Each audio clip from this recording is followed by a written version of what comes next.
All right, so let me tell y'all about Simone's imaginary friend. So me and Simone are at the garage, and while we're in the garage, Simone says, "Mommy, do you want to meet my friend?" I said, "What friend are you talking about? You talking about your friend from school, or you talking about your friend from basketball?" She said, No, my imaginary friend. She told me she's my imaginary friend. So instantly, I'm just like, I get this overwhelming feeling that this imaginary friend is a spirit. So I said, yeah, I want to meet her. So Simone runs out the garage. And when she runs out the garage, she circles back, but it looks like she's holding something in her hand. Like her hand is scrunched up like this. And I'm like, what's in her hand? So when she gets back to the garage, I said, what do you have in your hand? She said, nothing. I said, so why is your hand like this? She said, I'm holding her hand. I said, So I tell her, I said, you let your friend know that she is not allowed to come into the house unless she is there to look after you, unless God sent her to look after you. So Simone said, she's nice, mommy. Now, I didn't get a bad feeling, and it's also not abnormal that I couldn't see the spirit that Simone was talking about, because I could feel that the spirit was there, right? Didn't feel anything bad, but I told Simone, I said, don't you invite any friends over to our house. You understand? So Simone's like, yeah. So fast forward, my mom was like, I'm starting to feel a lot more activity in the house. So fast forward, my mom was like, hey, when you were on night shift the other night, there was somebody running back and forth up and down the hallway all night long. I said, all night? She's like, yes, I could hear them running all around the house. So she said that she got up and was like, okay, they not resting at all. She said she didn't feel anything bad. So she got her Bible. She started praying around the house. And she said, if you're not here to protect, you have to go. But she said that she felt like the spirit wasn't bad. And when she said, if you're not here to protect, you have to go, she said that she saw somebody go into Simone's room. Fast forward again, I'm home one day with my baby, and Simone was in the bathroom. And so the door is open and we're practicing privacy. So the door should be closed, right? So Simone, when I'm walking past, Simone was just like, she don't know what privacy is. She don't know. And I said, who? She said, my friend. She opened the door. I closed the door, mommy, but she acting like she don't know what privacy is. I said, okay, I got you. So now it's a different day, and Simone is walking in the kitchen. I always put all of her snacks like right at the bottom so she can reach it. If she wants to go in there and grab her yogurt, she go ahead and she just grab that right on out, right? So this time when she walks in the kitchen, I hear her open the fridge and she closes it right away. So then I hear scooting like on the floor. But then as soon as I'm about to get up to see what she's doing with that scooting, I hear, don't do that. Right? And it was not my child's voice. I hear, don't do that. And so I rush in there and I said, well, what were you about to do? And Simone was just like, I wanted to get scissors so I can cut. I said, since when do you use scissors to cut any of that? So Simone was trying to stand on top of something. The scooting was her grabbing one of the dining room chairs to stand on top of something to find scissors. And the don't do that came from her imaginary friend. So Simone got mad and she was just like, she a tattletale. So now I truly believe that this is somebody that really is there to look after her, because that's not the first time that I heard a voice that wasn't Simone's, pretty much trying to tell Simone not to do something she ain't had no business doing. Honestly, it's the same thing that my brother had going on when he was younger, except for his spirit guide was an older man. So fast forward again, it was Sunday Fun Day, a couple of weeks ago, and my mom was like wanting to take Simone somewhere. So we're leaving out the house. There is a curtain over my side door, near the kitchen, right? There's a curtain, like a small curtain over the window area of the side door. And so you can literally push the curtain out the way and look outside, right? So when we're leaving, Simone was like, oh, look, she's saying goodbye. And so I turn around, the curtain is pushed to the side and then moves back, right? Like somebody was peeking out of the window. And my mom looked over and she said, well, look at that. And so my mom said, well, why didn't she want to come? She said she had to look after the house, is what Simone told us. I got an email from a girl who said that she had a porcelain doll that she was gifted when she was younger, and every time something bad would happen to that doll, something bad would happen to her. And this story has a lot of details and a lot of stuff that happens in it that is absolutely crazy. I've tried to film this 3 times, and each time there is no sound. It all started when Jocelyn was born. Her grandmother had gifted her a porcelain doll. Now, this porcelain doll had very human-like eyes. We're talking like wet and veiny eyes. It was creepy. She said there was nothing really special about the doll, but about 2 weeks after she was born is when the first occurrence happened. Jocelyn has an older brother that was 5 years old at this time, and then she had a teenage sister. The sister at this point is in the kitchen. She's standing in the kitchen doing something, when suddenly the younger 5-year-old brother walks over, stands right next to the kitchen, and just stares at her. At this point, the sister is like, what are you doing out of bed? Because it was really late at night. And the little brother just stands there staring at her, ignoring her. And she's like, what are you doing out of bed? And he just turns around and runs back into his room. Her sister was a little confused at this point, but he was a 5-year-old boy, and they do weird stuff sometimes. So she kind of just like brushed it off. But she did say that it was very out of character for him. Then things started to get really weird, because once a week she would be somewhere in the house. The little brother would come out of his room really late at night, just stand there, stare at her, say nothing, ignore her, and run back into his room and shut the door. She said that it almost seemed like he was being controlled by something, because he was in kind of like a trance-like state when this would happen. But one night the family decides that they're gonna have a movie night, and the older sister doesn't want to be a part of this. She's a teenager. She just wants to hang out in her room. So she's upstairs in her room when she walks out of her room, and she walks past her little brother's room, the 5-year-old boy, and she hears this heavy breathing. It's very loud, like disturbingly loud. So she's like, what is that? And she's very confused because everybody's downstairs watching a movie. So she walks into her little brother's room and she sees him sitting at the end of his bed. So she goes to turn on the light, and he disappears. So she is freaked out at this point. So she runs downstairs to tell her entire family what she just saw. No one believes her. But as she's trying to tell them what she saw, and she's arguing back and forth with them, her little brother just starts going, it's almost like he was choking on thin air. So everybody starts freaking out, and the dad is trying to help him, but he can't help him. They don't know what's wrong. So the dad goes into the kitchen to get him a glass of water, when suddenly the little boy just starts screaming at the top of his lungs and then drops down and has a seizure. So they obviously take him to the hospital at this point because they're very concerned, and the doctors keep him there for a week, and they run tests for a week. They can find nothing wrong with this little boy. He is a perfectly healthy 5-year-old boy. After the week passes, her little brother comes home and he's completely normal until the first night. Now, her older sister gets ready for bed, goes to bed one night, that same night that her brother got home, and she wakes up at 1 o'clock in the morning because she feels something on her forehead. She realizes that her little brother is in her room drawing something on her forehead with this blackish red substance. So she freaks out at this point and she's like, what are you doing? And she slaps his hand away. He snaps out of whatever trance he was in and is super confused, has no idea how he got there, almost like he was sleepwalking.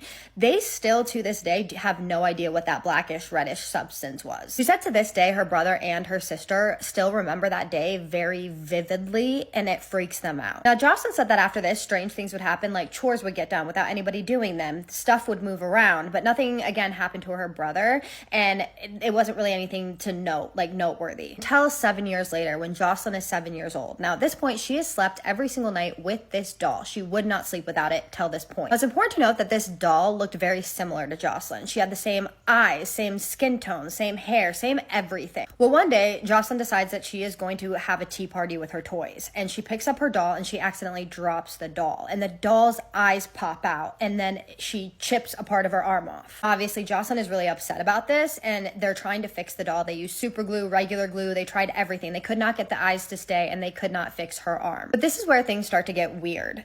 About a week later, less than a week later, Jocelyn loses part of her eyesight. She can barely see. Actually, she said that it was so bad that she had to get these really thick glasses. Now, Jocelyn was really confused by this because just a week prior, she had 20/20 vision and nothing happened to account for this. But life goes on, right? Well, 2 weeks later, she's hanging out and a dog, there's a dog right next to her, and the dog, unprovoked, runs up to her and bites her in the arm. It literally takes a chunk of her arm. It was actually so bad that they unfortunately had to put the dog down, and she was really upset about this because she loved this dog, and she again didn't do anything to provoke it. I want to say at this point, she is not putting two and two together with the doll and her accidents. She is young, she's not putting them together, so the doll is staying with her. Well, fast forward to when she's about 9 years old, and she's kind of out of her doll phase at this point. So she puts the doll in a box, and she puts the box in the attic. Now, nothing happens for about 5 years until her parents get a divorce, and they're moving stuff out of the house and out of the attic. So she finds the box with a doll in it, and she opens it, and something is off. The doll looked different. Like, it looked like it had grown up. It had almost teenage features, very similar to Jocelyn. And the eyes were still missing, but the arm was fine. Now it just gets insane, okay? So she takes the doll downstairs and she puts the doll on a shelf in her room. She later that night gets ready for bed, goes to bed. She wakes up in the middle of the night because she hears something. She doesn't know what. And then she looks in the corner of her room, and there's this tall figure standing in the corner of her room, just staring at her. And she thinks she's dreaming at this point because she's in shock. So she's like, there's no way I'm seeing this. She's frozen in fear. When suddenly she blinks and she is standing in her kitchen staring at the wall. Just like that. Now, Jocelyn said that this actually became a regular occurrence. She would wake up in the middle of the night, she would see this tall man in the corner of her room, and then she would wake up again at some random spot in her house. But the worst one was when she woke up in the middle of the night, she sees this tall figure in her room. She wakes up in the middle of the road, some street, a half a mile away from her house. At this point, she is so freaked out. She is having to walk home in the middle of the night. She's terrified because she doesn't want to be walking home in the middle of the night. And she's also has no idea why this keeps happening to her. So Jocelyn gets home, she walks into her room, and she said that she knows where everything in her room is. And she's also very observant. She sees that the doll has been moved down a shelf. So she is incredibly confused. So she walks over to the doll to see what's going on, and she's looking at it, and she sees that it has this reddish blackish substance on it, on its dress. So at this point, she's freaked out because she knows that that doll did not have that on her before. So she goes and tells her sister, and this is when her sister tells her about what happened 15 years prior with her brother. At this point, Jocelyn is like, oh my God, all these memories are flooding back to her. She's thinking about the dog. She's thinking about how she lost her eyesight. And she is putting two and two together. So she's like, I have to get rid of this doll. I have to take it to a church or something. So the next day, she's like, I'm taking this doll to church. So she goes, she grabs the doll, and as soon as she picks the doll up, the leg falls off. She said that she barely even touched the doll. So she didn't understand how this was happening. And she got really scared because she's remembering all the stuff that had happened to her. The next day, she's at school in her bio class when she feels this horrible cramp in her leg. Her friends are looking at her because it's starting to hurt, and they're like, are you okay? Are you okay? And she's like, no, I'm not okay. And then it gets so bad that she actually falls to the floor, and she is crying and yelling at this point. Now, she gave me a little detail that she asked me to leave out, so I'm going to do that out of respect for her. But I just want to say that I believe this because of how detailed she was about this specific incident. Like, people don't just make up what she told me. She is crying and sobbing, and she has to leave school early. She goes home, and I guess they have holy water in their house, and she grabs the holy water and she just throws it on the doll. She said the second she threw it on the doll, the pain stopped.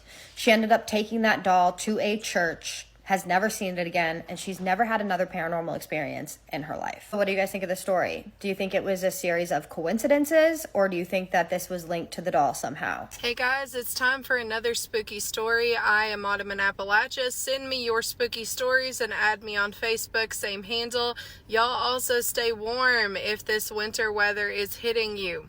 Without further ado. This story comes from Maddie. I will be tagging her in this video. We listen and we don't judge. We're kind in the comments.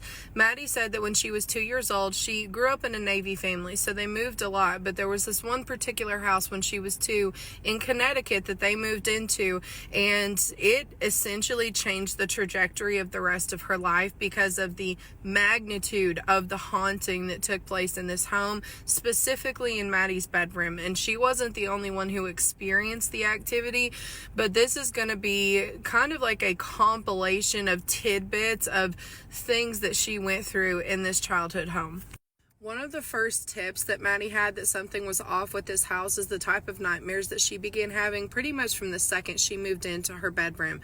She said it was the type of nightmares that no young child 2 years old and up should ever subconsciously be able to dream up, right? And something else, Maddie was not exposed to things like this in her real life. She wasn't exposed to scary movies, any sort of violence, anything like that. But she said these nightmares were very vivid and, to say the least, of a very dark nature, right? She, without fail, had them every single night. Anybody who slept in the room had the same type of nightmares. It was not exclusive to Maddie. Maddie's mom did later find out that a woman who had previously lived in the house did pass in that room. And did that pertain to these nightmares? Maybe. Or the haunting? Maybe. But the following are just tidbits of different things that happened to her over her childhood in this house.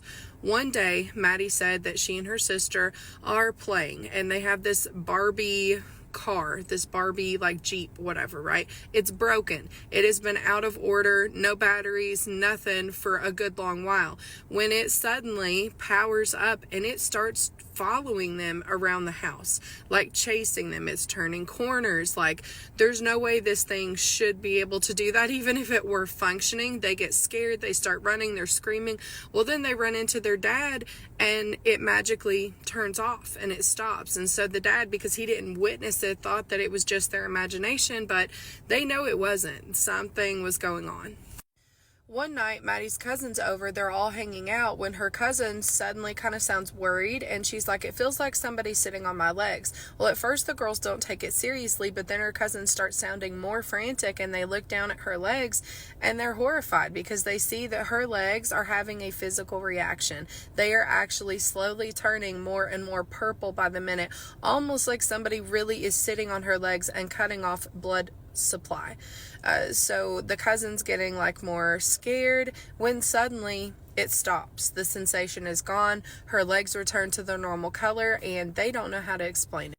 So as Maddie gets a little bit older, like I said, she's in a Navy family, and so the time comes for them to move again. They put this house up for sale, and when they move out of it, the nightmares magically discontinue. All of the paranormal activity stops. Eventually, though, this house would not sell, and although Maddie and her sister fought tooth and nail to keep from having to move back to this house in Connecticut, they had no choice. At the end of the day, they had to move back, and she said that the very first night that they moved back into this place, not only did the nightmares start back, not only did the paranormal activity pick back up again, it seemed to escalate.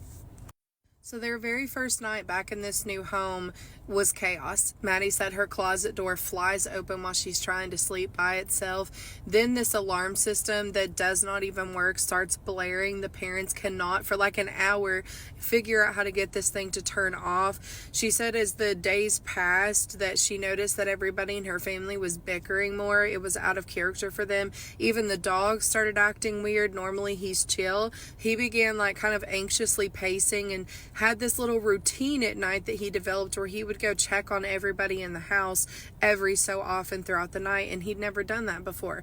Maddie said additionally, while she had always had that feeling of being watched, if you know, you know, it intensified when they moved back. It was so much that she couldn't handle going down a dark hallway or something without some sort of source of light, feeling like she had to constantly look over her shoulder, just shit like that. Now this next part she has a picture for. I will put that on the screen here. Maddie and her siblings began seeing 3 separate entities in this home. One was the Hat Man. They always had, whenever he would appear, this horrible feeling of unease and dread. They also said that they saw this, her sister called it kind of jokingly the Banshee, because she didn't like her. She seemed to be one that made physical contact with them more often. She had long black hair and was in this black tattered dress, but they began, when they started seeing her, waking up with bite marks and scratch marks and bruises. And Maddie said that her legs, I'll show you this picture here, it was weirdly bruised, like very, very bruised, almost like she had been in some sort of an accident or something. And it got to the point where they were so badly bruised all the time that she couldn't just play it off like, oh, I'm just clumsy, oh, I must have bumped something. She knew that it was not explainable. The third thing, this one really gave me chills. She said that this thing, they only saw it like 2 or 3 times, and you could only see it in a reflection of some sort, like a mirror or, something like that. She said she doesn't even know how to describe it other than they called it the blue thing. She said that it just looked demonic, and that's all that she knows to say. She doesn't quite know how to explain its appearance. One day Maddie is in the basement in their playroom. She's down there by herself. There is a wooden horse that they keep in the corner of the room. She's across the room from that horse. She is on the couch watching TV when she looks up, and this wooden horse has suddenly moved halfway across the room. It is facing her, just like staring at her. And she at this point is almost so desensitized to the paranormal activity that she just casually out loud is like, that's not where you belong, like go back to the corner, something to that effect. Well, then I don't know if she's like trying to like test it or something. She continues watching TV, and she's like purposely making sure she can't see what's happening out of her peripheral. Well, a few minutes later she looks back, and this little is back in the corner. She told him to go, and by God, he obeyed.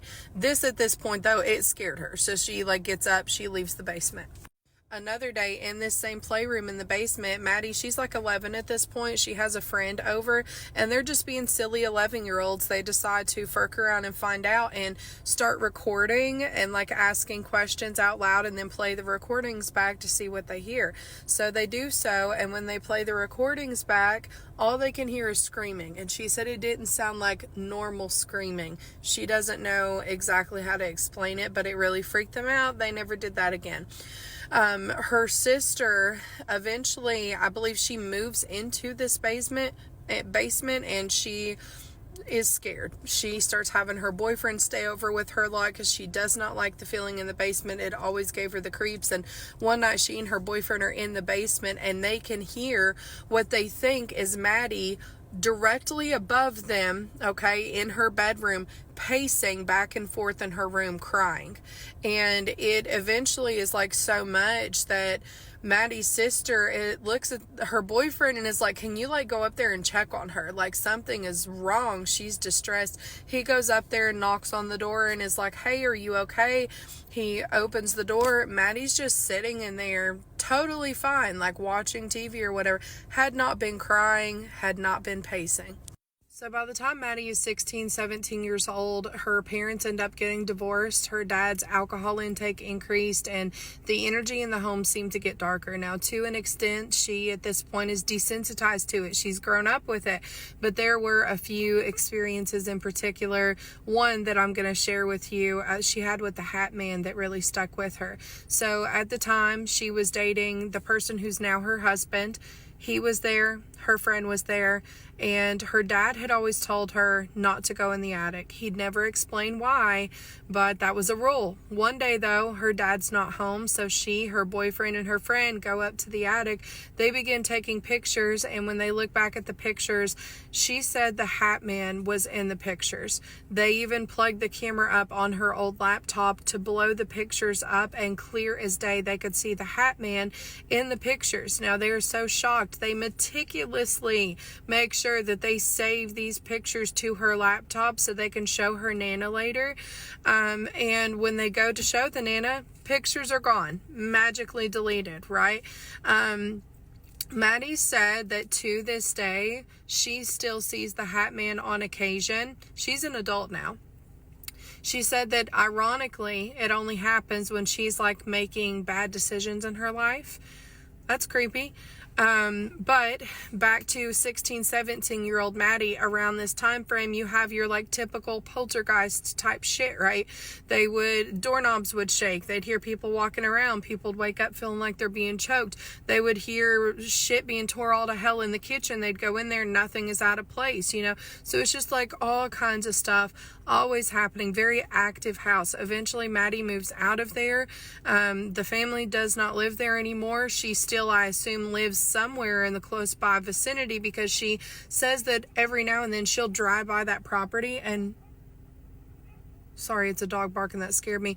She will drive by and just looking at the house, just driving by it, she still gets the same kind of creeps. Whatever is wrong with this house, she said, is something she feels is just, you can't fix. It will always be a haunting in Connecticut, right?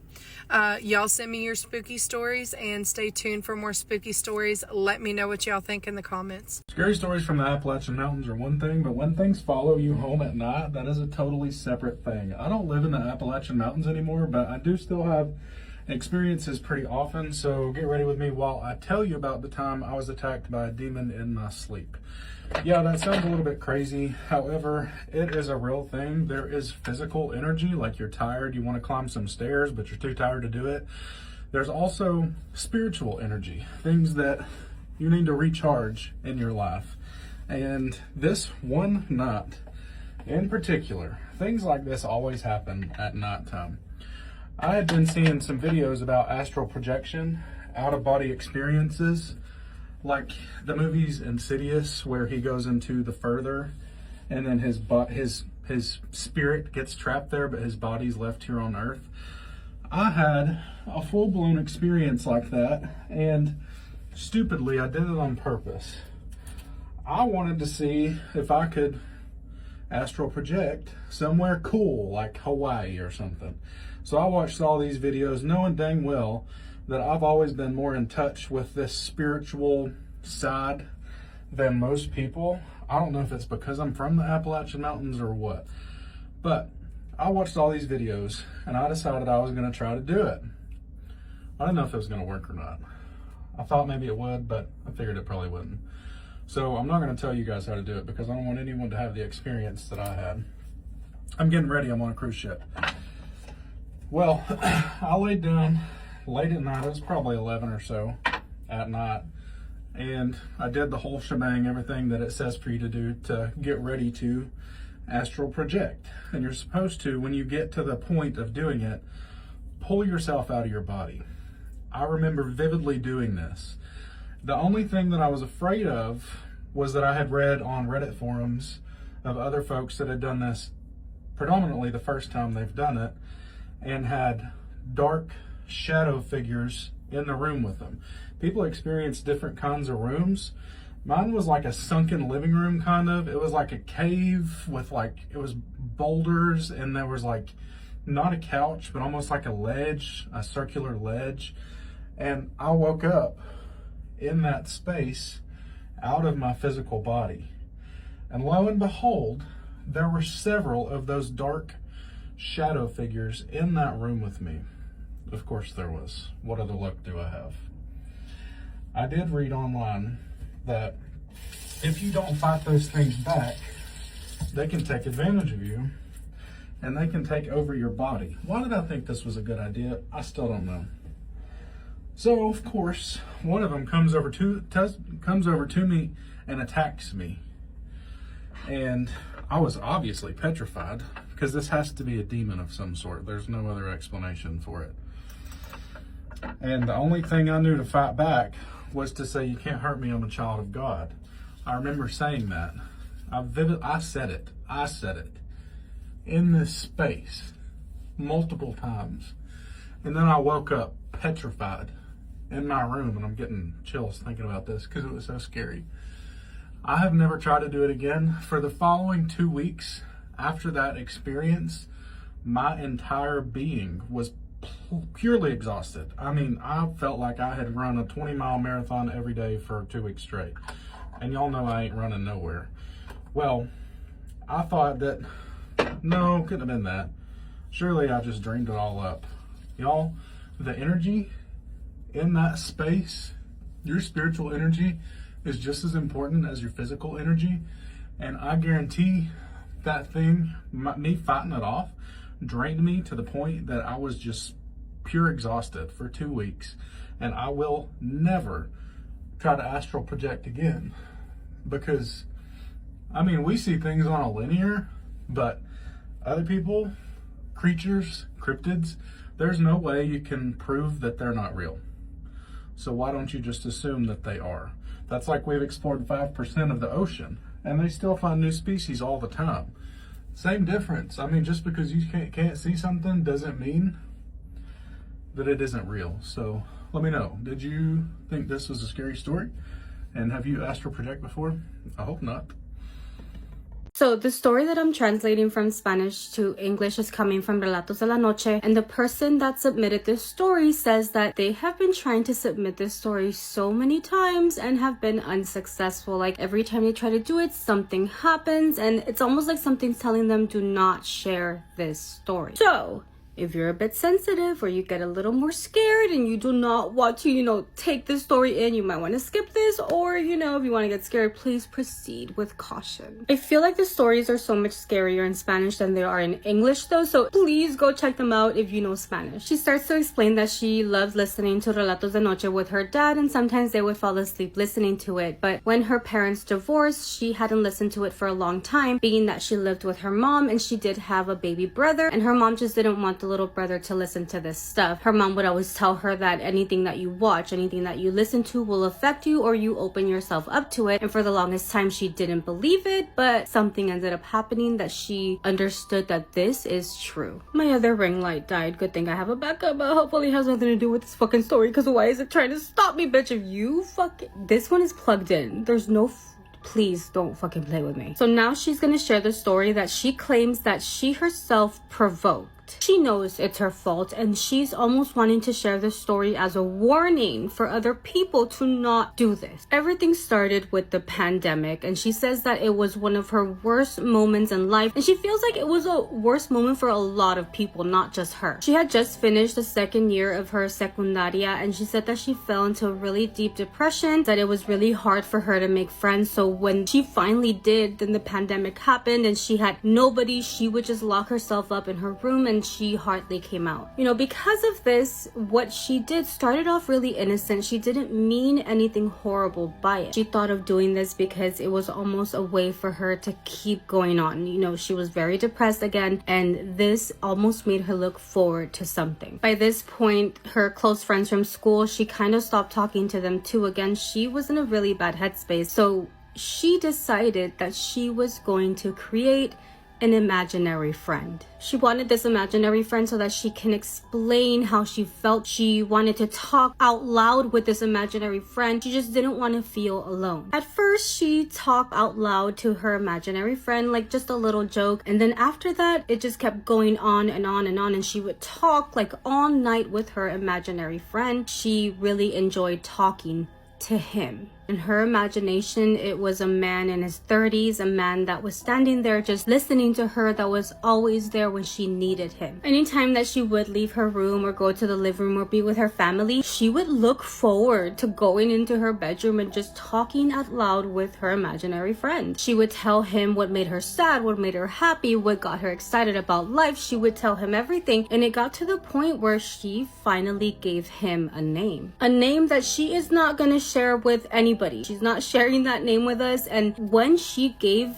her imaginary friend that name, that is when things started happening. The day that she gave her imaginary friend that name out loud, in nighttime when she went to go have dinner with her family had asked her something that really threw her off. They asked her if she had a friend over or somebody in the bedroom with her. Even her dad was like, were you on a video call with somebody or a friend in your bedroom? And she said no. She tried to explain to them that she was talking to herself, but that's when she was interrupted. They weren't asking because they heard her talking by herself. They were already used to it. They had heard her talking by herself so many times at that point. They explained to her that there was a male voice talking back to her when she was talking in her room. They all clearly heard somebody responding to her every time she was talking out loud. After that day, just little things started happening here and there. It was almost as if there was a ghost in their house. Something that up until that point had never happened or manifested, or paranormal things had never happened in her house. The door to her bedroom would open by itself constantly, and things in her bedroom would be moved randomly. family. Her family started telling her that when she wasn't at home, they would hear somebody in her bedroom, and when they would come in and check, there was nobody in there. The worst thing was when she told her family not to worry about it, that it was him, and she said his name. And she says it's the worst thing that she could have done because her entire family started referring to him by his name as well. And it was after that where they then started to see him. It was like a shadow, something that was always present when she was around. She could never see it face to face. It was always like in the corner of her eye, like a shadow. If she woke up in the middle of the night and her room was dark, she could see that presence in her room. In the beginning, she just tried to exist with this presence, like if something good that she had put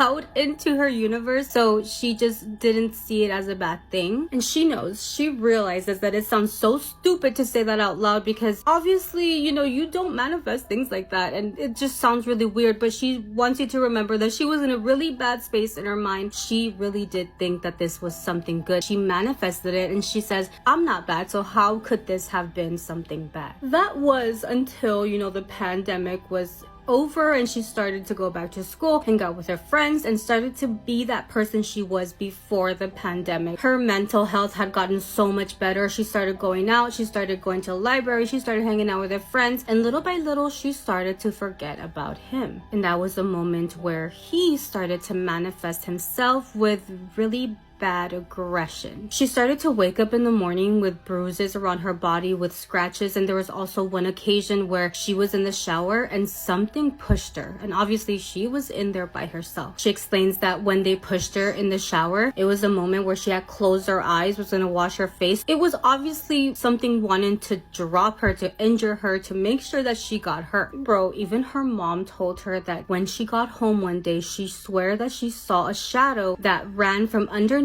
the table in the kitchen straight into her room underneath the bed. This one would have took me the fuck out. Okay, so at this point she has a boyfriend and she was on the phone with her boyfriend. She says that her phone just like turned off. She couldn't turn it back on, almost like if the battery had died. So the phone is all like black, right? You could see your reflection. However, behind her she sees a shadow, like right behind her through that reflection of her phone. Normally when she would see him, it was almost like he would hide, but this time when she's looking at the reflection, she is focusing in on him and he's not hiding this time. He's staying there, making sure that she sees him. After a bit, she did say that it went into hiding, but the way that it moved into hiding was almost like, I know you see me and I don't even care anymore. I know that you guys might want an ending, and unfortunately you're not gonna get one. There is no ending because he is still around. It's been 5 years since she manifested him and he is still there at her house. She knows that it's her fault. She knows that she did this, she manifested him, but in that moment she was in a very different headspace and she understands that she's just gonna have to live with this. And by this point,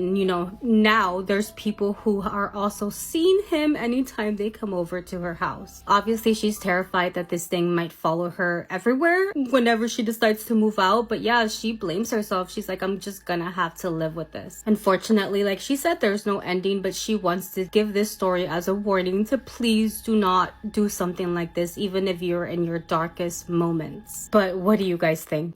Roommate's cat went missing for 2 weeks, and when she came back, everything started to get creepy. This is Monroe's submission for Spooky Scary Story Time about her roommate's cat, Tire Lily. Monroe and her roommate Frankie were renting a 3-bedroom apartment in the UK. It was a converted apartment, so the hallways were long, the doors were placed weird, and the 3rd bedroom they didn't really like going in because it just gave them a creepy vibe. They used that room for storage, and Frankie had her cat Tiger Lily for years and years before Monroe lived there, but Monroe liked Tiger Lily. She said she was the friendliest, genuinely the sweetest cat that Monroe had ever met. She said she was an orange cat, very routine-based, affectionate, always following Frankie around and sleeping on her bed.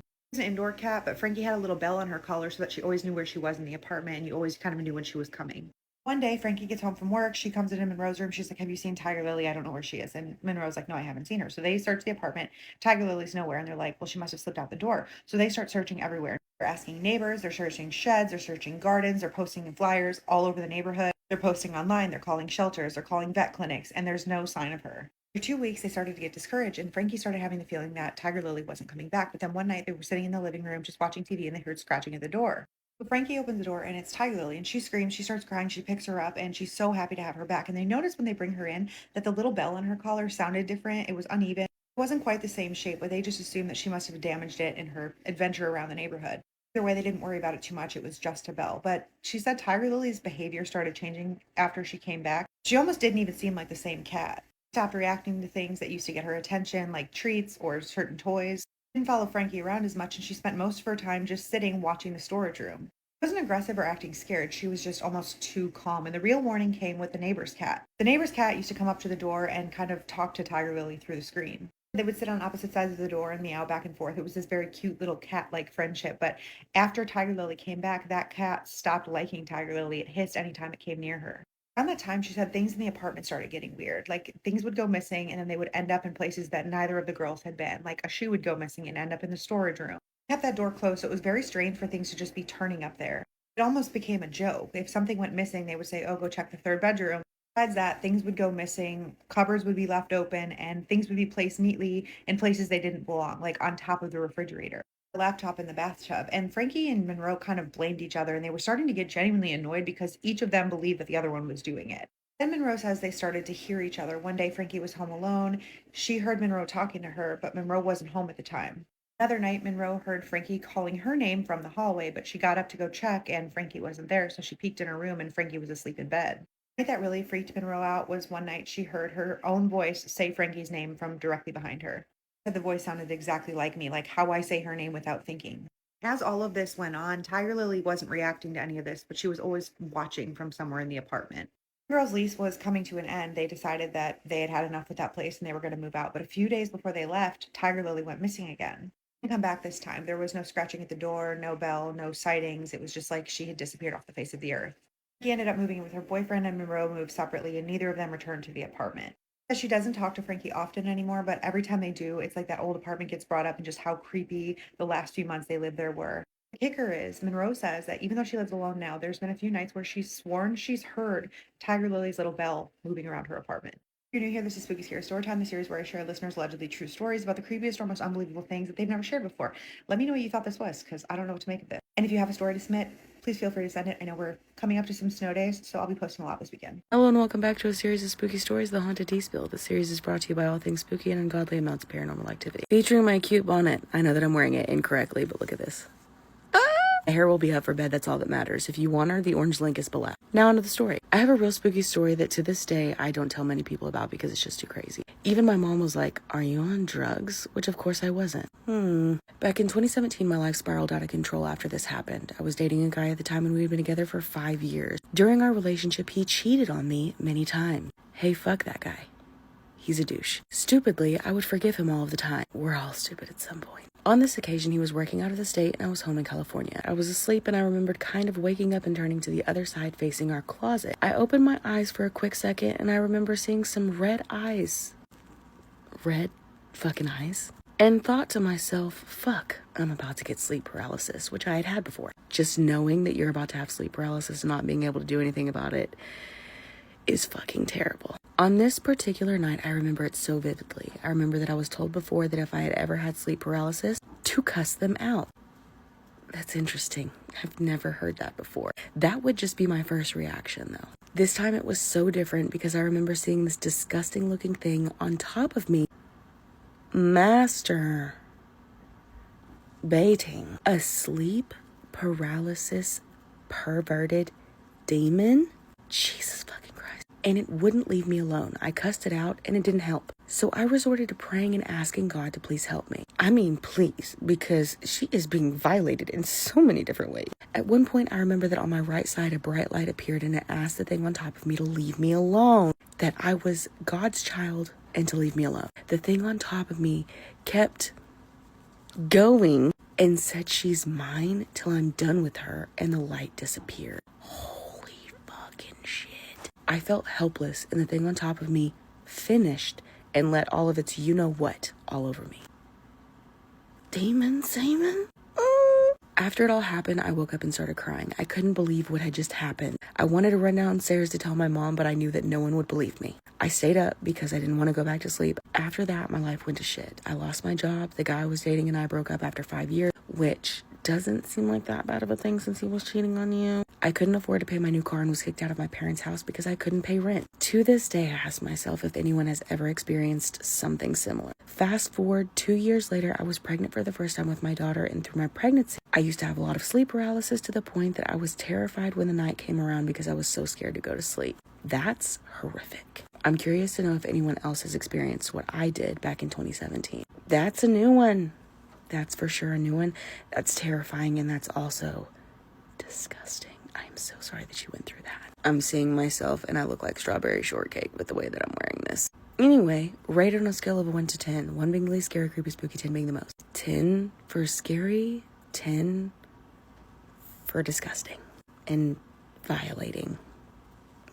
If you have a story of your own that you want to submit, you can do so on the link to my profile. I will see y'all at the next episode. Stay spooky, friends. We listen, we don't get scared, and we don't judge. Let me tell you guys a story time of when a ghost made us lose our way. So this one time we were attending a wedding in Limpopo, but not at my grandmother's village. We were in another village, which is like 30 minutes away from my grandmother's village. So we're there, we're having fun, chilled. Now it's time for us to go home because it's getting late and we don't live in the same village as these people, so we can't chill and vibe. At this point we have to go. So in the car, it was my brother who was driving, me and his 2 friends. One of his friends was sitting in the back with me, the other one was obviously in the passenger seat, right? So we're driving obviously, and then we get to this place where now there are no houses and it's straight up mountains on mountains on mountains and rocks. We're driving, we see this lady that's hitchhiking, and one of my brother's friends like, hey, listen, I know this person, they stay in our village, because my brother's friends, one of the friends is also from the same village as us. So he's like, oh, I know this lady, she stays in the same village as us. We're like chilled. We give her a ride or whatever. She greets all of us. You know, I sit in the middle, she's sitting in the window side, chilled. So we're driving. For some reason, this lady is the one that's giving us directions on where to go, right? So she's busy. So she's there telling us, oh, turn left, turn right, go straight. We are going, not like that, but we were all chatting in the car, and she was like, oh no, turn left, right here. For some reason, we were listening to her, but like my brother knew the way, so I don't know why we were listening to her, right? Chilled. I was driving, and this felt like the longest drive ever. This 30 minutes, man, felt like a really long drive. I eventually fell asleep, guys, because I'm just like, we're not gonna get where we're going, and I'm tired. Mind you, my mom told me to go with them, and I refused. I was like, no, I'm going with the boys, because they were really funny, so it was nice talking to them. Did I tell you, I fell asleep? And when I opened my eyes, we found ourselves in this other place that we don't know. The lady was nowhere to be found. And also, like, it was scorching hot and all of us were asleep in the car and we were in some bush. We keep asking ourselves, like, where are we? So we wake up, we go outside, and we, stretch or whatever. And, like, I am so scared. Like, and I'm starting to get hungry as well, because where are we? So my brother's also like, they don't know. One of the guys that we were with walks up the road and he sees that there is a gas station, garage, for all those that don't know, near us. So we get in the car, we drive over there. When we get there, we ask these people, like, what place is this? And they tell us they told us the exact location, but we were in Northwest. Oh, everybody's just looking at each other like, how did we get here? And also, where is the lady that was riding with us? When I tell you, these people are like, you guys. So they're asking. So we asked these people how, like, if they didn't see a lady that like was walking alone. They're like, no, we came to the petrol station yesterday around 11 p.m. and he says that there was no lady in the car with us, and that the 3 of us were sleeping, but my brother sounded like very, very tired. Like, he was very tired. And he told me, that guy, that, oh, we're just going to stop off here and take a rest. Please watch out for us. What? My brother is like, he does not remember all of that.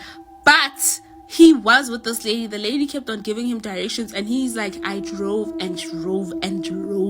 while listening to this lady. And the petrol station guy was like, the petrol station attendant was like, hey, listen, I didn't see any lady like you. It was just the three of you guys in the car or whatever. And, he was worried or whatever. And he told my brother, like, just park your car here. And we were like, no, it's okay. We'll keep going. And my brother's like, that lady was also still in the car. But now we look crazy, And they probably think my brother's on drugs or something because of the way that they seen him last night. But we didn't, you know what? And, we were really in Northwest, like they were not playing with us. We called my mother. How did the petrol not finish? I don't know. But we called my mom and they made a plan for us and we eventually had to go back. Longest drive ever. And you know what's crazy? When we got to my grandmother's house and, dropped off the friend or whatever, when we got there, we found out that so-and-so has passed away. And they passed away on Friday. That same Friday that we got to my grandma's house, the girl passed away. They found out on Saturday. We were at the wedding. We found do you catch my drift? And the reason why she was taking us to Northwest is because she died by unaliving herself, and she unalived herself because her man that lived in Northwest, the guy who used to live with her, decided he doesn't want to be with her anymore and that he's going to take another girl and he's going to marry the other girl. So baby girl her spirit was trying to go there or something. I don't know. But yeah, that was crazy. Like, because when we explained the story, my grandmother was like, what are you talking about? We found out this weekend that she passed away, so it couldn't be her, couldn't be her. We got lost in the forest, and it was one of the strangest experiences of my life. The following is a story that took place quite a few years back now. However, it still baffles me completely, and I'd like to share it here. I'm a teenager, and I've been scouting Boy Scouts for nearly all my life, and I really enjoy exploring with my friends and being trusted more as I'm older now. A few years ago, me and two girls named Amy and Harriet were asked to head into the woods surrounding our campsite to find a long, straight stick suitable for carving into a point. Bear in mind that I was a lot younger back then. Harriet was older, and Amy was only 1 year older than myself. We had been walking in deliberately the same direction as to not get lost, and memorizing the surroundings as we went in order to find our way back easily.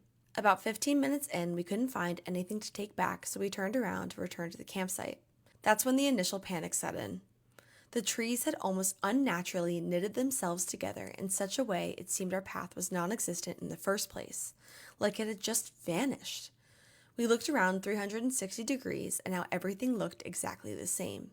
Trees we could have sworn were different from one another appeared all as copies of the same tree. We kept walking in what we thought to be the correct direction while shouting for help, and eventually came to a concrete path, almost like a road, but very thin, separating the forest, splitting it into two. On the other side of the path was more forest. However, nearby was an abandoned shack, likely used for storage or whatever else. We had no idea anything like this was out here in these woods, so we just kept walking. We eventually came to a road we didn't recognize.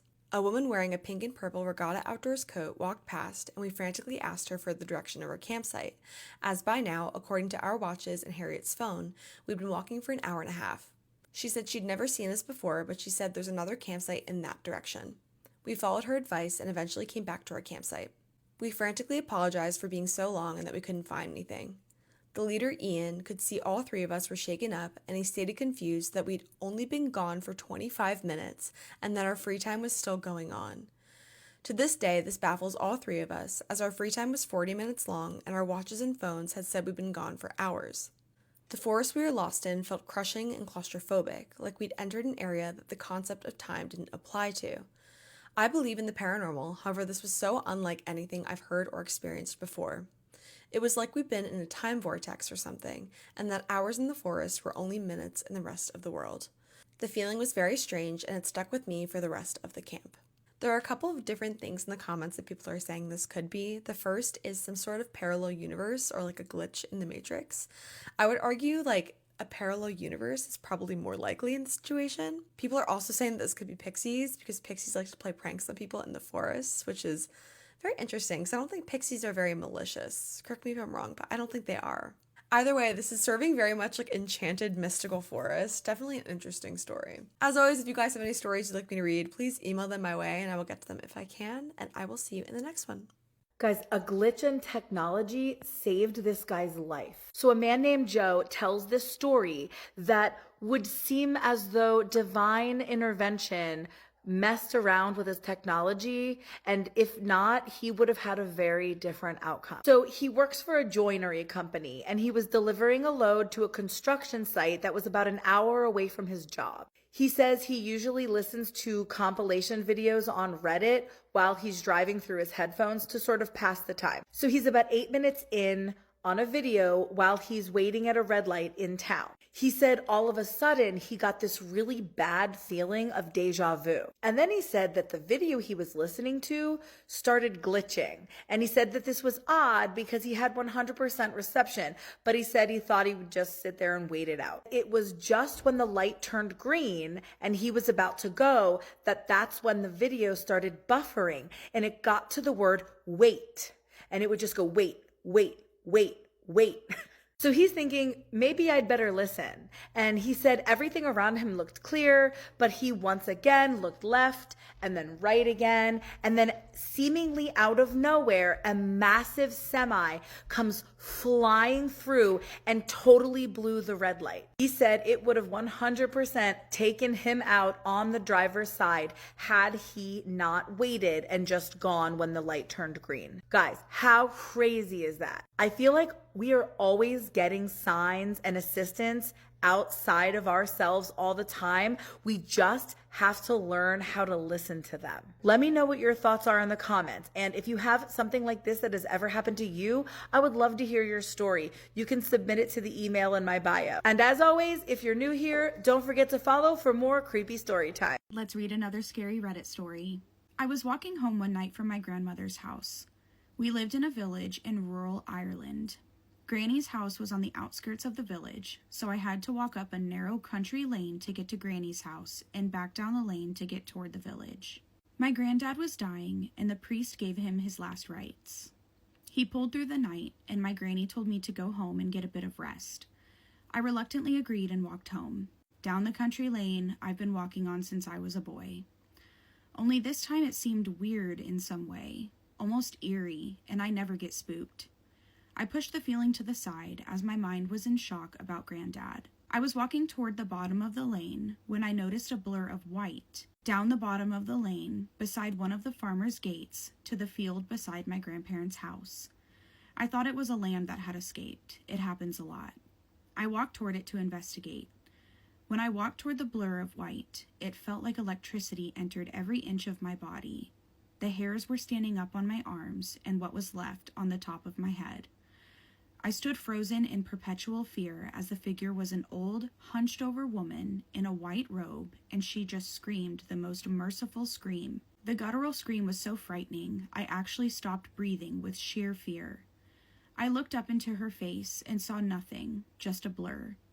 The cry was ungodly, like a mother finding out their child is dead. The scariest scream I've ever witnessed.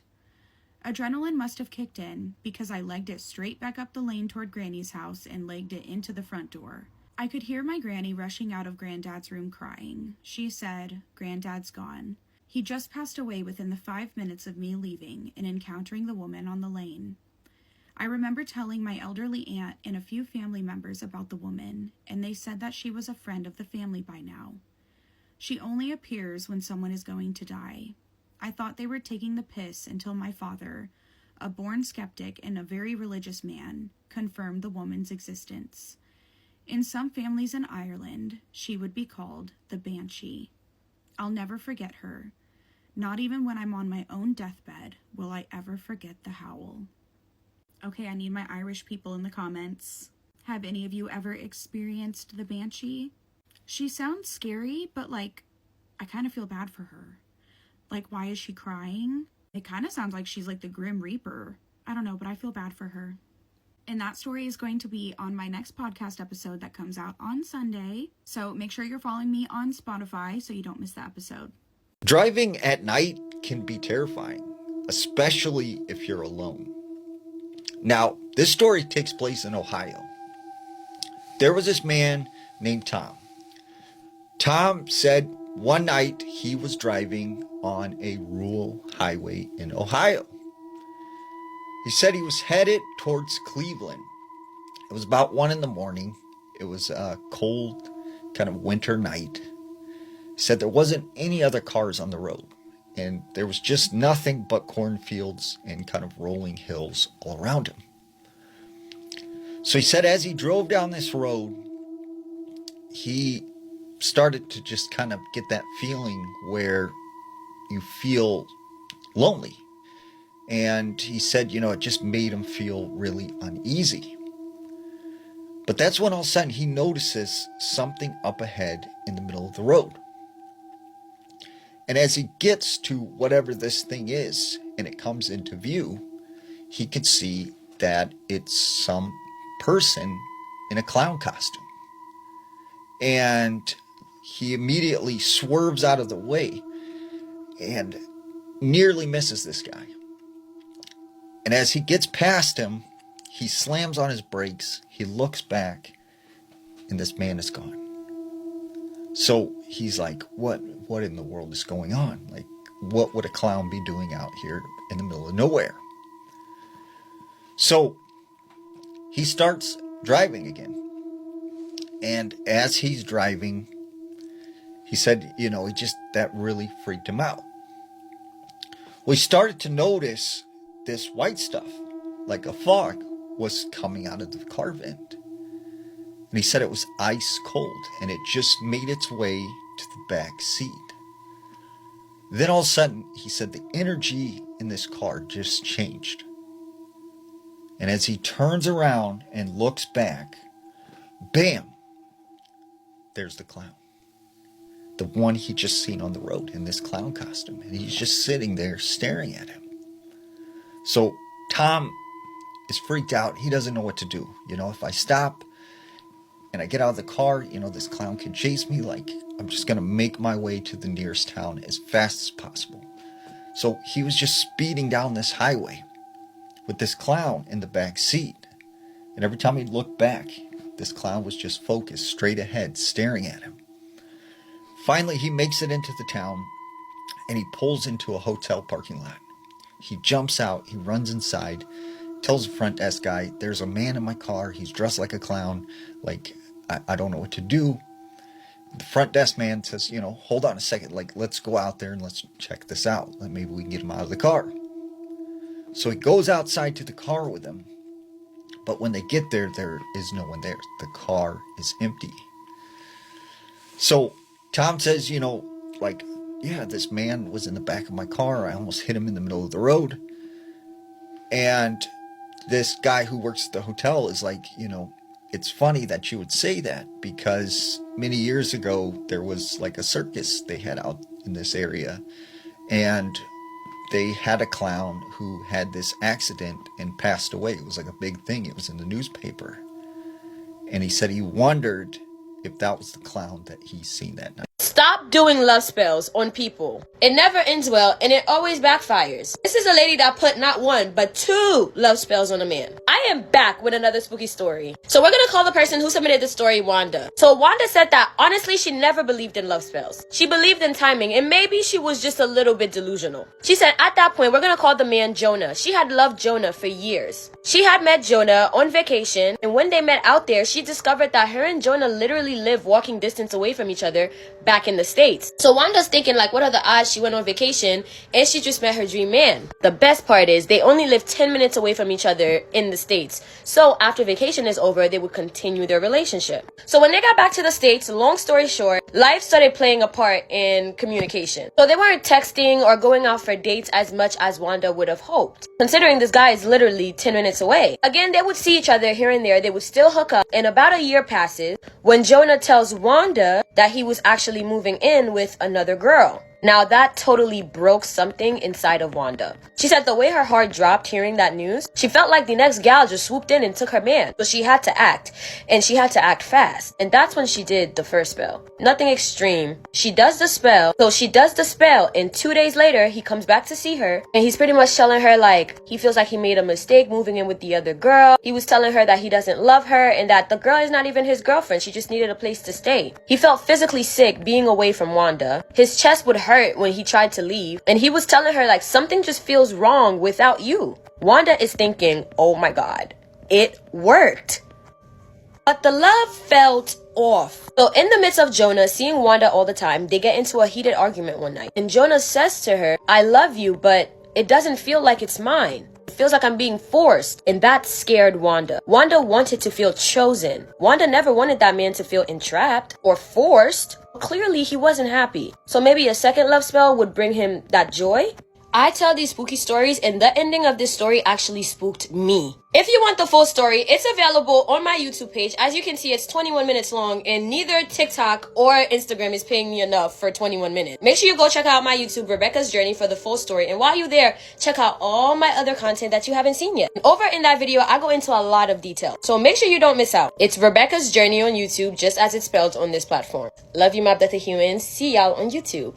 Known as the Grizzly Man, Timothy Treadwell was, above all else, a huge bear enthusiast. His passion for these creatures led to a passion for environmentalism and for documentary filmmaking, the subject of which were the grizzly bears of Katmai National Park in Alaska. And so starting in the late 1980s, Treadwell began going to Katmai National Park and setting up a camp there for the whole summer and filming all of his interactions with the grizzly bears. During the first half of the summer, Treadwell would stay in an area that he referred to as the Grizzly Sanctuary. It was this area near Hallow Bay. It was this big open green field, and all the grizzly bears seemed to just converge on this one area and kind of mosey around and be lazy. They were not aggressive at all towards Treadwell, and so he could walk up fairly close to them and just shoot great footage of these huge animals. During the second half of the summer, he would leave the Grizzly Sanctuary and go south to an area called Kaflia Bay. And it was a much more densely forested area with lots of grizzly bear trails. Treadwell could use vegetation to get right up close to some of these bears without them necessarily seeing him.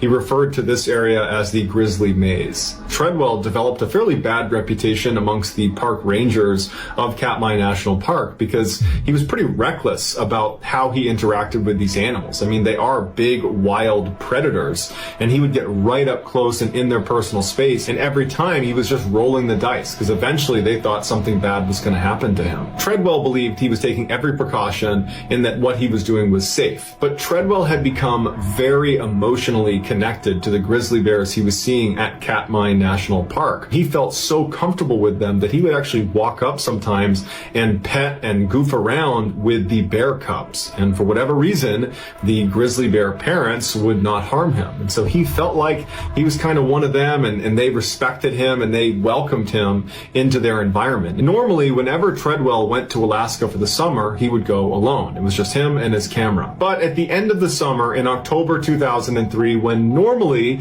Timothy would leave Alaska, because October is the time when the grizzlies become more aggressive because they're trying to eat as much food as they can before going into hibernation, Timothy decides that instead of leaving, he's going to extend his stay one more week, and he's going to fly his girlfriend, Amy Huguenard, into Alaska to spend that week with him. Friends and family did not think this was a good idea, but Timothy was like, nope, it's going to be just fine.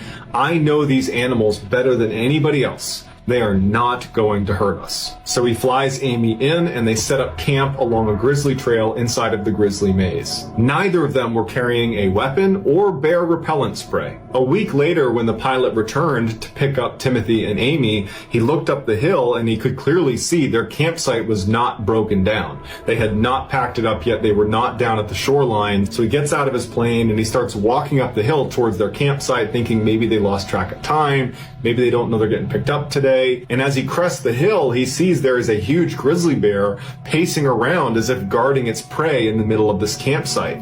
The grizzly sees the pilot and makes a move as if he's going to run towards him. The pilot turns, runs back to his plane, and flies out of there. And he calls park rangers and alerts them to this grizzly bear that's in the middle of Timothy and Amy's campsite. When the park rangers finally arrived and made their way up to the campsite, they could tell right away that Timothy and Amy were deceased. Their remains were scattered all around this campsite. It was clear that a grizzly bear, or more than one grizzly bear, had absolutely ripped them to pieces. However, this wasn't even the most horrifying part of this discovery. As the bodies were being taken away, the park rangers began bundling up their stuff to take with them, and they found inside the tent a camera that had a 6-minute tape on it. At first, when they hit play, they thought it was a blank tape, but it wasn't. It was just inside the tent when it was recording, and so it had no visual, but then they started hearing audio. And for 6 agonizing minutes with a blank screen, They heard crystal clear audio of Timothy and Amy being eaten alive by a grizzly bear. The audio suggests that Treadwell had left their tent because they heard a bear outside and was attacked. And he starts screaming for Amy to come outside. The bear has Timothy's head in its jaws, and Timothy is screaming, "It's killing me, it's killing me." And Amy is screaming back, "Play dead." And at some point it's clear that's not working. They have no way to fight the animal. And Timothy starts yelling for Amy to run away. She's paralyzed with fear. She's screaming at the top of her lungs. And then Timothy is groaning and screaming, and eventually it stops when he drags Timothy away. And then Amy doesn't try to run away. She's just kind of frozen in terror, and you hear the bear come back, and then her screams pick up, and then the tape goes quiet. This is the last picture of Timothy and Amy taken alive. It was taken right after Amy had landed in Alaska, and they were going to make their way up to the Grizzly Maze and camp out there for a few days in hopes of running into a grizzly bear. A 28-year-old Russian man named Artyom Sidorkin started having severe chest pains, and at first he tried to ignore it, but it got so bad he could barely stand up, and then he began coughing up blood, and so finally he went to the emergency room. When he got there, even before the doctors examined him or gave him an x-ray, just based on the way he presented to them, being pale in the face and hunched over and very sick looking, they assumed this must be something very serious. So that day they brought Mr. Sidorkin in for an examination, and after talking to him and hearing about all of his symptoms and just looking at him, the assumption was he probably has a tumor in his lungs. And so they sent him in for an x-ray, and afterwards the radiologist looked at the x-ray and confirmed that, yep, there is a mass growing inside of your lungs. And so before they went to just start removing huge pieces of his lung, they told him that they would like to do a biopsy where they remove a small piece of the tissue and test it to see if it's cancerous or not. And so Mr. Sidorkin is terrified, but he says okay. He schedules his surgery. He goes in a couple days later, and the surgeon pulls out a piece of his lung tissue, and as it's sitting on the tray, he looks down at the tissue, the surgeon does, and he realizes there is something hidden inside of the tissue, as if the tissue was like an envelope holding something inside of it. And so he opened it up, and there, growing on the side of his lung, was a small fir tree. It was 5 centimeters long, it was green, it looked very lively, it was just a thriving little tree. The doctors believed Mr. Sidorkin, who was a botanist, had inhaled a seed of a fir tree, and it got lodged inside of his lung tissue. And then as it grew, its pine needles began piercing his blood capillaries, causing him to cough up blood. After the discovery of what was inside of his lung, a spokeswoman for the Royal Botanic Gardens in London said that it is possible for a seed to germinate inside of the dark, damp conditions inside of a lung, but it is unbelievably bizarre. When doctors informed Mr. Sidorkin that he did not have cancer, he had a tree, Mr. Sidorkin was shocked, and he said, "I never got the sense that there was a tree growing inside of me." But more than shocked, he was just relieved that he was cancer-free. There is a picture of this tree inside of his lung tissue, but it's a bit graphic, so if you want to see it, go ahead and Google tree and lung, and I'm sure you'll find it. My name is Reina, and I'm from a small town in Iowa. This story is just one of many experiences I've had since I was a child. My mom has always said that I'm more sensitive than most people. Strange things have happened in the house my husband, kids, and I have lived in ever since we moved here.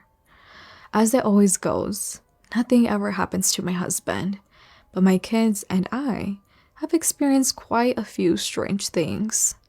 The most notable experience was the one time something presented itself to me in a full form, not just as noises or feelings at night. It was around 2 a.m. I woke up out of my sleep suddenly. My eyes panned over toward my closet, and there was a boy staring directly at me. He wasn't hostile by any means, just staring at me. He was probably around 5'11", not quite 6 feet tall, but definitely tall. He was skinny, I'd say around 140, 150 pounds, looked to be around 14 years old. The scariest detail being, he had no eyes, just black holes. I wouldn't even say holes, just black foggy circles for eyes. I was petrified and fully awake. I rubbed my eyes over and over again, expecting him to disappear, but he didn't. He was still there, staring at me. I turned over, started desperately hitting on my husband's back, trying to wake him up, but when I looked back over, the boy was gone. Again, it wasn't a dream because I never fell back asleep. I was pregnant at the time, which made it the worst time for me to be scared out of my mind because I had to get up about 6 times a night to go to the bathroom. I talked to my mom about it, and after I had some time to calm down, I read that ghosts without eyes are spirits who have forgotten who they once were. They've lost their identity, and that sort of broke my heart. I wish I hadn't reacted so poorly. I screamed and cried when maybe he was just confused and scared himself. I haven't seen him since, but that doesn't mean strange things don't still happen. Thankfully, no one has been harmed and we don't feel threatened. I just wonder if he found the courage to show himself to me and I blew it because I was terrified. But you tell me, you wouldn't be terrified to wake up to a tall, skinny boy with no eyes staring at you from your closet?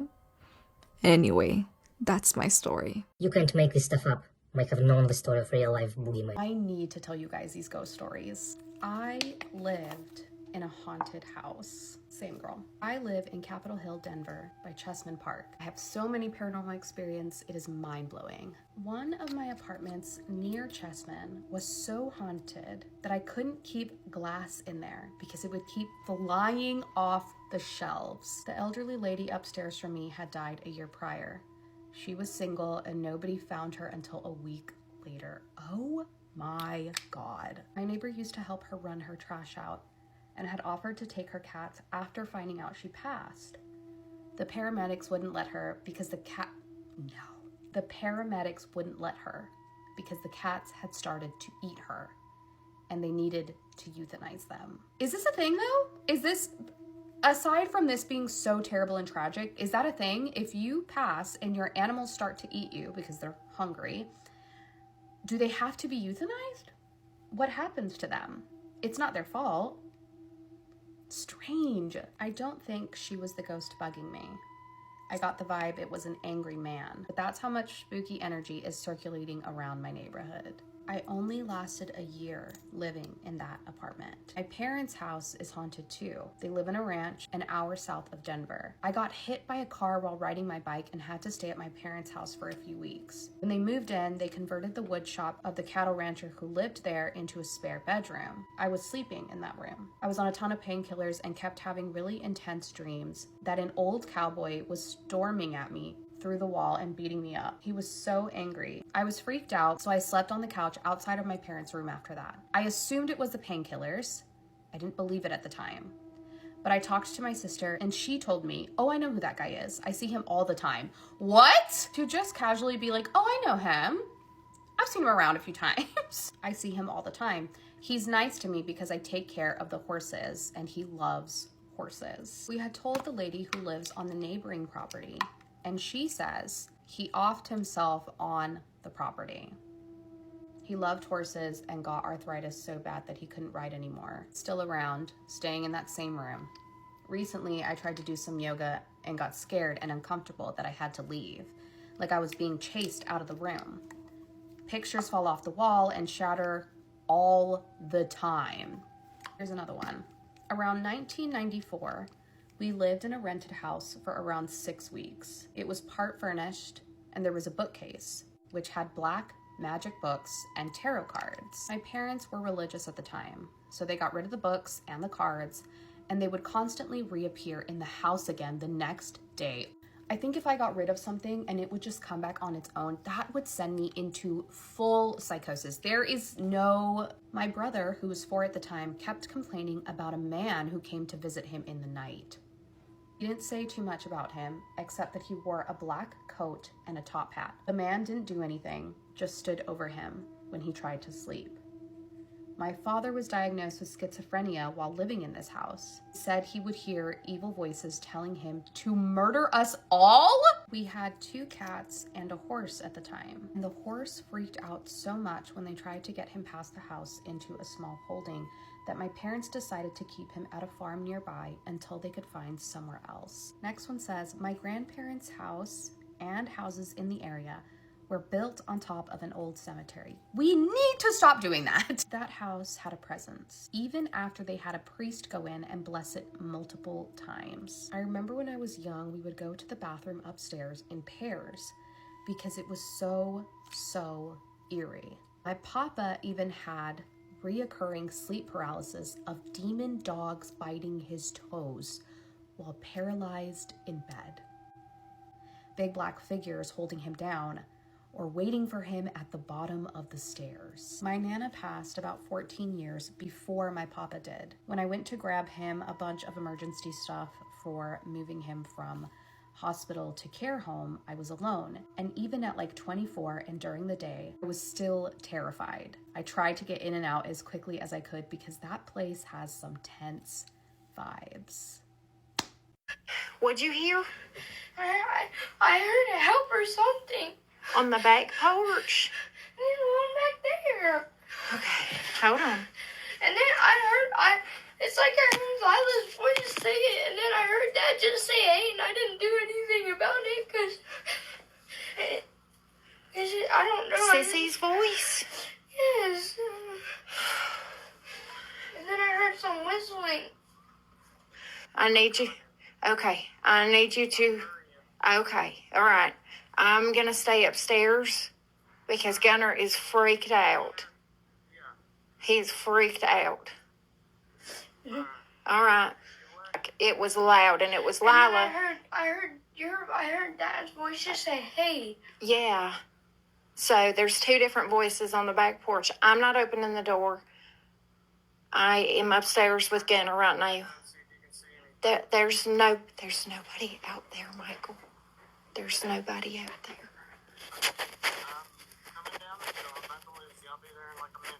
Okay. All right, I love you too.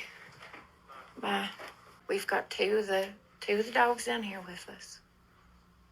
Take a deep breath. I accidentally let the rest of them up here. I know, and it's okay. It's okay. Take deep breaths, okay? My dogs are freaked out. Come here. No, you stay.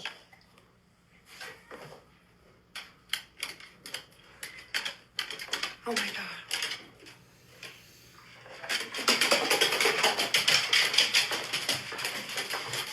Why is my door opening?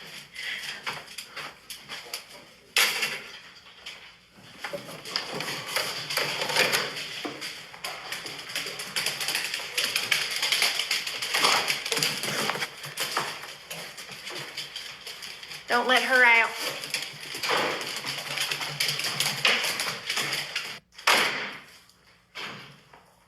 I'm recording this just because I am literally shaking. Sometimes the activity gets really bad in the house.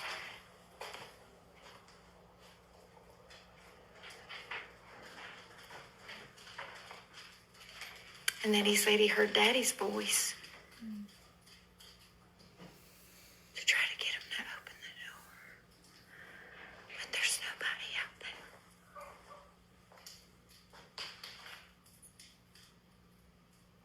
Look at all the dogs.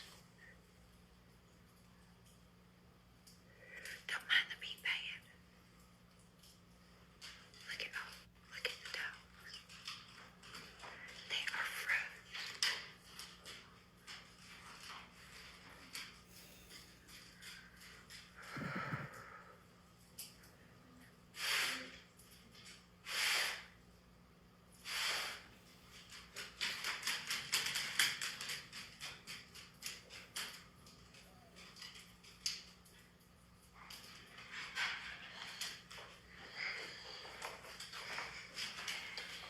He said it wasn't Dolly, it was clear as day. He said it was Sissy.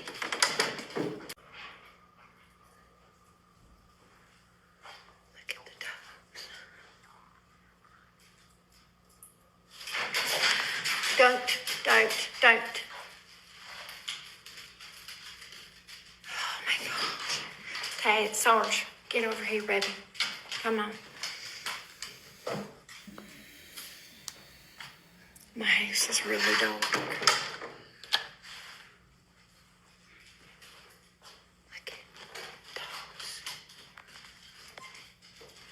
Taze, leave her alone.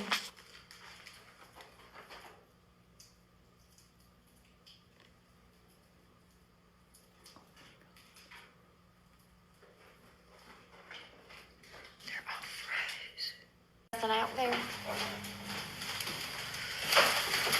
There's nothing out there. We've got a camera. I tried to pull the footage and it says no video available. It always does that when something like this happens. It drives me absolutely nuts. We've tried contacting our security system to be like, hey, is there any way you can pull that? And they have tried to pull it from the back and it still says internet connection issues. All videos are just blank. So I don't know. I feel so bad. He's so scared. I'm going to let him relax for a minute. I understand the Appalachians have a lot of activity. And honestly, we're going to do a whole remote view on that location in our Patreon. I really, really feel like it is so underrated or discussed, whatever the right word is.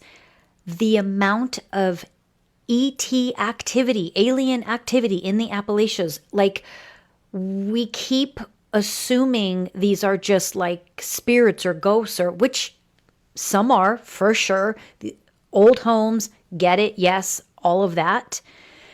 Those dogs are reacting to an ET presence. Full stop. But I need to continue. There is an ET group that lives like the circumference of their home circles around, like their home is almost right in the middle of where this family lives, and they live underground. They go underground and then they come up, and I'm not sure why they come up. I'm honestly a little hesitant to read too deep into them. They're very, very, very, very, very tall, and it's making me uncomfortable. So, you guys remember, was it just last year, all the orbs coming in? And not only did all these orbs and UFO sightings happen, and yes, mixed in with drones, our drones, other drones, but all of that came in, and we all became very desensitized, which is good, to ET presence, which is good. Because a lot of the population became at ease with it and was like, okay, they're here, it's cool. But as the light beings are showing themselves and communicating with us, those darker beings get a little bit more amped up too. And especially in these locations where they already live, where they already reside, where there's already activity. We're going through a time, and I can't articulate it real quick here. I'll do an extended version on our Patreon page just about how the veil is thinning right now. 3 spirits. I know there's a lot of energy there, and there's way more than that. But ultimately what we want to do is learn how to manage the space so they can live in it, share that space with everybody, with boundaries, and with the children not feeling bullied or scared. And listen, you cannot clear this entire location, but we can set up boundaries. Just from the little bit of energy I felt from Dad, Dad feels pretty solid in his, whether he realizes it or not, but his ability to just be like, no. And Mom also, Mom is, whether she realizes it or not either, she's balancing that really well of like caring for her children and being compassionate, but also energetically you can feel her pushing back. We're not pushing back to create fight or resistance. We're pushing back to say boundary. I want to honor their space and honor that they very well may have this under control by now and are good with it. But you've got these 3 spirits, 1 male, 2 females, feels like, that have been there a long time and have harassed the homeowners, whoever's lived there, and harassed, teased, mocked, messed with. Okay, I can round these 3 up pretty easily. They're standing on the porch. That's like where they reside. So I'm basically rounding, like I'm putting, like I'm doing like this huge bear hug around all of them, and I'm holding them there for a moment. And I'm actually double checking that I'm allowed to do this, because I'm not going to lie, I was getting angry as I was feeling what they were doing to this poor child. And you can't have that, anger's not helpful. So I just need to release that for a moment, but I'm also holding them and then just asking, hey, show me how you want me to remove them, and confirming I can. Okay.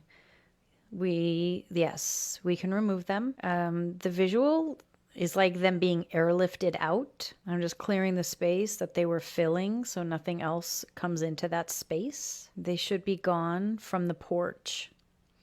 We're Spooky Storytime, and his mom ran one of the largest paranormal investigation groups in the Bay Area from the 1990s all the way until 2016. He said his mom was also a historian and a tour guide at Preston Castle, and had decades of experience in paranormal investigations at allegedly haunted locations. One time his mother was actually approached by BBC to do an episode with them called Dead Famous. They asked her and her group to participate in an overnight seance in Alcatraz. They performed the seance in the old infirmary, which was the psychiatric department. She and a small group and her family and of course OP were invited to participate. BBC producers even hired a psychic. When they began performing the seance, he said that the atmosphere began to feel wrong. He said the seagulls were unusually loud outside, and mind you, this is like in the middle of the night. He said they were so loud it was almost deafening. He said it sounded like something was disturbing them. So during the seance, he said that the psychic began provoking the spirits. He was basically taunting them. He said seasoned investigators know not to do that and to show some respect. The seance began to wrap up. He said he started to feel extremely cold and felt like he was losing control of his muscles. It wasn't like a normal cold. He said it was like a chilling sensation. And when they put the thermometer near him, it was 16 degrees colder than it was anywhere else. The way the chill began was it started at his feet and slowly began to come up his body and through his torso. He was visibly shaking, and you can see this on footage. In fact, he was sitting next to the psychic, and the psychic asked him, "Are you okay?" He was the only one who was visibly shaking and cold. The psychic told him that he needs to verbally command whatever is possessing him or attacking him or attaching to him to leave him alone. After multiple attempts of commanding this thing to leave him alone, the sensation just finally left him. He later learned that the area that they were performing the seance was actually a solitary confinement cell. Years later, in his adulthood, he decided he was going to go on a tour in Alcatraz. When he walked past that cell, that same sensation started to come over him all over again. Almost like whatever it was remembered him. The experience left a lasting impression on him, and not just because he felt physically cold, but because he felt like there was something like intelligent targeting him. He did send me the link to the episode on YouTube. I tried to show a clip on here, but TikTok is still not letting me show anything outside of just my regular talking. Otherwise, it just mutes everything that I did before. If you want to look up the episode, this is it. Let me know in the comments if you've ever been to Alcatraz or did a seance yourself, and tell me what experience you had, or you can DM me your story. So I'm really big on paranormal things, and I really believe there is good and bad out there lurking in the shadows. My mom passed away at the end of April of this year, and it was really hard on me. I was crying nonstop. I was praying to God and to her that I'd get a sign that she was okay. I would ask to hear her voice at least once, but this experience really made me stop crying to her and asking for a sign altogether. This happened in mid-June. It was around 10 a.m. on a nice sunny Monday morning, and my brother barged into my room freaking out because in his closet, he swore he heard my mom crying. I brushed it off and told him he was imagining things. He went back to his room and laid in bed. When, like 20 minutes later, he came back pale as a ghost, freaking out about he had just heard her crying again in the closet area. I just told him it was probably something outside making that sound because I really didn't want to believe it. Fast forward later that day, around 6 p.m., We were sitting in the living room after we had just finished eating dinner, and I went to the bathroom. When I sat on the toilet, I started hearing my mom crying, like a wailing type of cry. I recognized my mom's cry. I ran out of there so fast. I immediately called my tia, my mom's younger sister, and we prayed together. She told me the night before she heard something similar. It's crazy because she's all the way in Mexico. That's when we started speculating that it was something bad feeding off our grief, and not my mom. Have you noticed how we've not built any new cemeteries? Like any city, town you go to, they still have the same cemeteries they've had for hundreds of years. And people pass away all the time, yet these cemeteries never seem to fill up. There are always open plots of land where you can bury someone. So where are the bodies? Where are they going? What's happening to them? I've got this interesting theory that I've heard. Now, in the 1970s, there was this movie called Soylent Green. Now, Soylent Green was this movie starring Charlton Heston, and it was about this futuristic city in which the world had become overpopulated. They had destroyed the oceans, they had destroyed the earth, and times were really rough. And none of the people in the city could afford to buy any groceries. They couldn't afford just the normal things we get every day at the store. So, in order to keep them from starving, they were sold this very cheap stuff that was made in the factory. It was like a squared cracker or ration, and it was called Soylent Green, or yellow or red. And the people, because they were hungry, because they were starving, they would protest like every day. They would go out into the streets and have these huge protests. But these trucks would come around, and they would pick them up and take them away. And all these people were like disappearing. So Charlton Heston's character, who is this detective, he starts investigating this mysterious case, which leads him to the factory where they make this Soylent Green. And what he discovers is that the Soylent Green is made from humans. And when you kind of look around now, right, the same things are happening that happened in that movie, right? We are slowly destroying the oceans, the earth. Groceries have become unaffordable. They are now a luxury to most. And you wonder, the foods that we're getting that are so cheap that we're able to afford to buy, the only stuff that we can eat, what is it made of? Now, I'm curious what you think. Why do you think we are not building any new cemeteries? There's a lot of history when it comes to the Queen Mary, but we're not going to talk about any of it today. We're just going to talk about the supposed ghosts that are on the ship. Stateroom B340 has the reputation of being the most haunted room on the Queen Mary. There was a confirmed passing in that room. It was Walter J. Adamson. He passed away in 1948. His cause of passing has never been confirmed, allegedly. But one night, this woman was laying in her bed when she woke up in the middle of the night. She said that there was a shadowy figure standing at the end of her bed.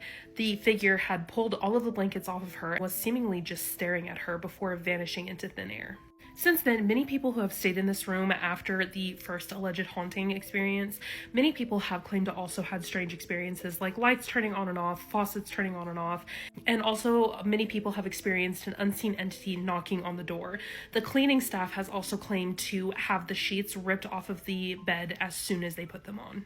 On July 10th of 1966, a young man by the name of John Petter was crushed by door 13, which is a watertight door on D deck.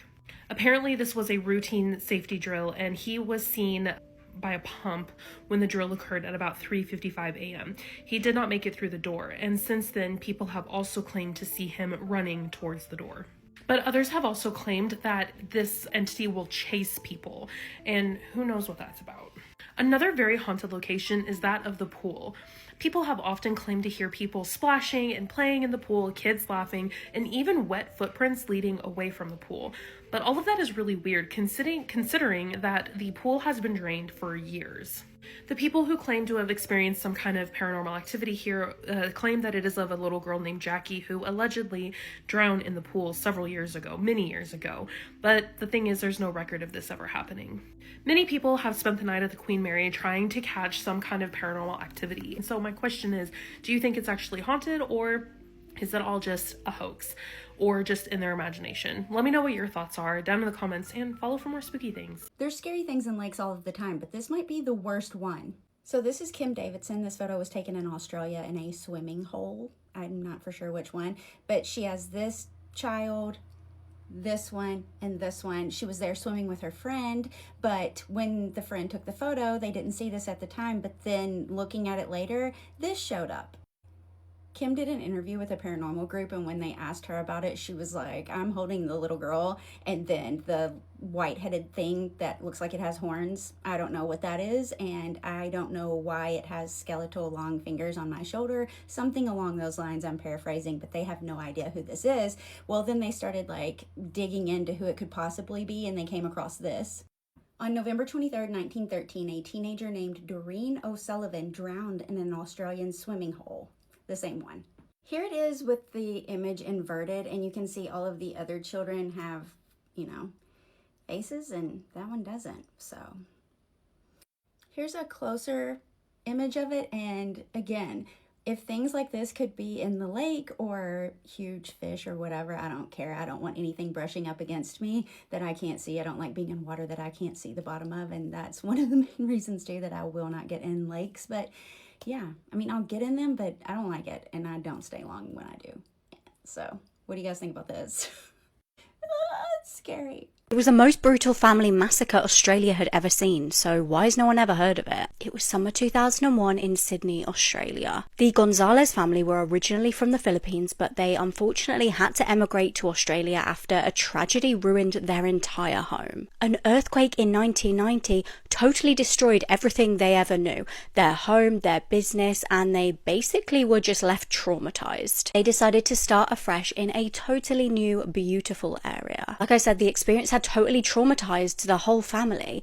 They had no idea things would get much worse. Now, Dad Teddy was a very successful businessman, and by the late 90s, he'd set up a very well-respected law firm. This guy knew what he was doing. He was incredibly intelligent, very driven, and he had high expectations for his kids too. Him and his wife Mary had 2 children, Seth and Claudine, and they were very strict Catholics. The parents just wanted what was best for their kids. I mean, who doesn't want their children to achieve everything and more in life? And they knew Seth was a very intelligent boy, and they really hoped he would grow up to follow in his father's footsteps. You know, maybe become a successful lawyer too. But that's not what Seth wanted. He had aspirations of being a singer and a performer, and his heart just wasn't in his studies. He ended up kind of just agreeing to do this law course, but he just really didn't like it. He couldn't concentrate, but he was very conflicted because he knew that if he told his parents that he was failing classes, they would be incredibly disappointed. And to make matters worse, his sister was doing really well, so he was like, I don't really want to be the one to let the side down. So rather than tell his parents the truth and let them cotton on to the fact that he was failing, he did something absolutely wild. He started kind of like forging his grade receipts. I don't know how it works in Australia, whether you guys have like pieces of paper that say your grades on, or maybe emails, but in some way he started forging this to try and trick his parents into thinking he was doing well. And B, he told his classmates and his friends that he had cancer. I guess so that they would back off and give him sympathy. But being a sister, I know this. We find out everything. Can't keep anything from us. And his sister ended up telling the parents. She was like, look, this is what's going on. He's actually failing his classes. And they were, as you'd expect, absolutely devastated. Now, his family were actually very well off because of their multiple businesses, and they were just incredibly successful people. So actually they decided that they needed to punish Seth in some way and take away some of his privileges. They'd previously bought him a car, so hearing the news that he'd deceived them, they were like, okay, well, your car's gone now. And they were already not happy with him because I think there'd been some sort of conflict in the family about a girl that Seth had been dating that the parents didn't approve of for whatever reason.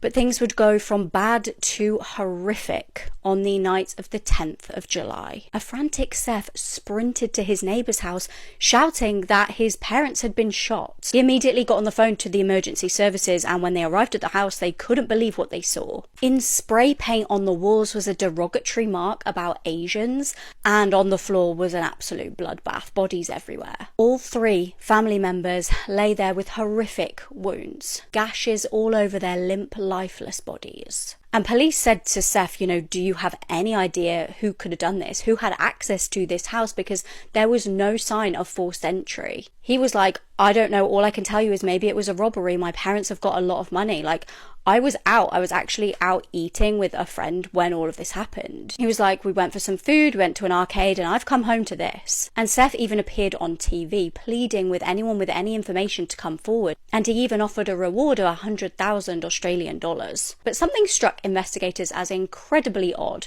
Seth wasn't sat around wailing, crying, grieving in bed. No, he was out ordering a new Lexus. He also made time to pop to the family accountant to see how much inheritance he was going to get. Another thing police found strange about this whole situation was what was the motive? Because if it was really a robbery, why was nothing taken? Like I said, there was no sign of forced entry, and if you've listened to my podcast episode about the murder of Janet Abaroa, you guys will know I did a deep dive on just how unlikely it is that a home invasion with the intention of robbery is to turn into a homicide. The forensic examiners also determined that this all took hours. Somebody waited in the house for one victim to come home, killed them, waited for another victim to come home, etc. The killer blow for Seth was that his clothes were found to contain the same spray paint that was found on the walls. Not only that, but police were able to prove that Seth had previously researched poison and had ordered toxic plant seeds. And guess why his mum was in hospital prior to her death? An unexplained poisoning-like illness.